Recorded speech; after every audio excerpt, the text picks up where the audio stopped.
Albert बैंडूरा।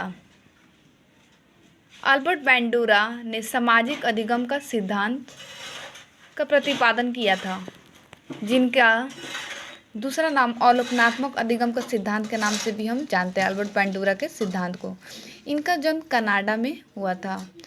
इन्होंने प्रयोग निर्जीव गुड़िया पर किया था और जोकर पर, और इनके प्रयोग पर निष्कर्ष निकला कि बच्चे जो भी सीखते हैं वो अवलोकन के द्वारा सीखते हैं। थॉर्नडाइक प्रयास एवं त्रुटि के सिद्धांत का प्रतिपादक इनको कहा जाता है। थॉर्नडाइक को अमेरिकी मनोवैज्ञानिक के नाम से भी जानते हैं, और ये पशु मनोवैज्ञानिक भी थे और प्रथम शैक्षिक मनोवैज्ञानिक भी थे। थॉर्नडाइक ने अपनी पुस्तक शिक्षा मनोविज्ञान में सीखने के सिद्धांत का प्रतिपादन किया था, जिसे थॉर्नडाइक थ्योरी ऑफ लर्निंग के नाम से जानते हैं। थॉर्नडाइक ने दो मुख्य नियम दिए थे, एक मुख्य नियम, एक गौण नियम। मुख्य नियम के अंतर्गत आता है अभ्यास का नियम, तत्परता का नियम, प्रभाव या परिणाम का नियम। थॉर्नडाइक ने बिल्ली पर प्रयोग किया था, और ये अनुक्रियाकर्ता थी बिल्ली और उद्दीपन था मृत मछली। कोहलबर्ग का नैतिक विकास का सिद्धांत। लॉरेंस कोहलबर्ग एक अमेरिकन मनोवैज्ञानिक थे, जिनका जन्म 1927 ईस्वी में हुआ था और मृत्यु 1987 ईस्वी में।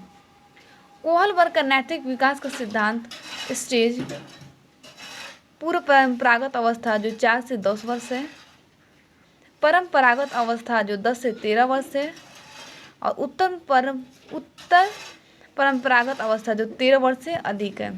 ये क्या है? कोहलबर्ग का नैतिक विकास का सिद्धांत का स्टेज है। अब हम लोग सबके बारे में बारी बारी से पढ़ेंगे। नैतिक विकास के 6 चरण हैं। पूर्व नैतिक स्तर जो 4 से 10 वर्ष का है, इस स्तर के अंतर्गत 2 अवस्थाएं आती है, आज्ञा एवं दंड की अवस्था, अहंकार की अवस्था।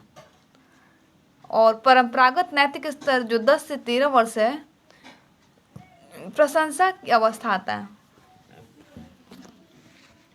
सामाजिक व्यवस्था के प्रति सम्मान की अवस्था, ये परंपरागत नैतिक स्तर के अंतर्गत आता है। उत्तर परंपरागत अवस्था 13 वर्ष से अधिक होता है। समाज के संबंध, कोई भी बालक इस अवस्था में समाज के प्रति अच्छा कार्य करता है, वह नहीं चाहता कि समाज के साथ उसका समझौता टूटे।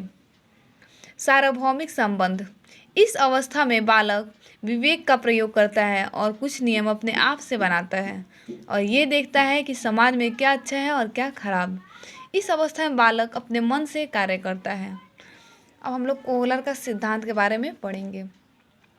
कोहलर ने सूझ अथवा अंतर्दृष्टि का सिद्धांत दिया था, जिसके प्रतिपादक थे वर्दीमर्ग और प्रयोगकर्ता थे कोहलर, और प्रयोगक्रिया थे वनमानु सुल्तान, और सहयोगकर्ता थे कोम्फ। और प्रतिपादन कौन किया था? प्रतिपादन कब हुआ था? 1912 ईस्वी में। इन्होंने ही गेस्टाल्टवाद, जो जर्मन भाषा का है, गेस्टाल्टवाद शब्द दिया था। कोहलर का कहना है कि ये गेस्टाल्टवाद, जिसका अर्थ समग्रता अथवा संपूर्ण से है। इस सिद्धांत के प्रतिपादक वर्दीमर कोम्फा कोहलर को माना जाता है। इनका पूरा नाम क्या है? वर्दीमर कोम्फा कोहलर। गेस्टाल्टवाद प्रयोगकर्ता कोहलर हैं। संपूर्ण सिद्धांत कोहलर ने दिया है। अवयववाद सिद्धांत, समग्रवाद सिद्धांत के नाम से भी इनको जाना जाता है। गेस्टाल्टवाद, जब तक समस्या दिखाई नहीं पड़ती तब तक हल नहीं होगा। कोहलर ने सुल्तान नामक चिंपैंजी पर प्रयोग किया। कोहलर ने कुल 6 चिंपैंजी पर प्रयोग किया, और उन्होंने कहा जब तक समस्या नहीं दिखाई देगी तो अंतर्दृष्टि नहीं होगा, तब तक हम लोग सोचेंगे नहीं, समझेंगे नहीं, सूझ नहीं होगा, तब तक समाधान नहीं निकलेगा।